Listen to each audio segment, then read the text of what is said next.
पढ्दा पढ्दा थाकेर अहिले मतलब स्ट्रेस भएर चाहिँ यसो मिनी ब्लग नभने सोचेर चाहिँ बनाइरहेको छु। आज चाहिँ मम्मी बुवा चाहिँ घरमा हुन्न, आज न्यु इयरको सेकेन्ड डे हो।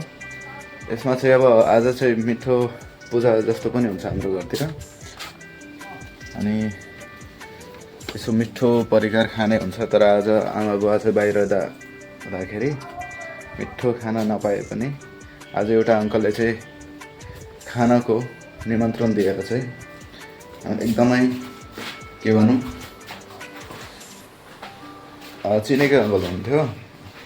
एउटा स्टुडेन्ट चाहिँ पढ्छ, उसको बोले खाइयो। तर अझै एउटा नागरको एउटा आन्टीले पनि बोलाउनु भएको थियो खाऊ भनेर, पछि खान्छु भनेर। अब एउटै घुडी परितले खाऊँ। अहिले चाहिँ स्ट्रेस भएर चाहिँ एउटा अब डेली भ्लगिङको जुन च्यालेन्ज मनमा सोचिरहेको थिएँ अहिले चाहिँ सुरु भएको छ। यस्तो घाम लागेको छ अहिले है। यो भुन्टी र एउटा यो ब्ल्याक ब्युटी। के छ ब्ल्याक ब्युटी? खाना खायो?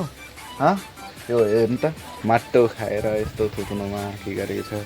अनि यो सानो पनि छ, अनि यो चाहिँ भुन्टी। सबैले माया गर्ने। मेरो मम्मी हुँदा चाहिँ एकदमै आउँदाखेरि कराउँछ क्या सबै यो बाख्रा। अस्ति फर्स्ट भ्लगमा चाहिँ हामी हेरेको थियौँ हाउस टुरको। यही हो।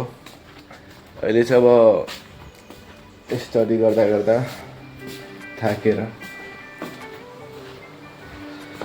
फेरि ठाउँमा आएर फेरि स्टडी गर्ने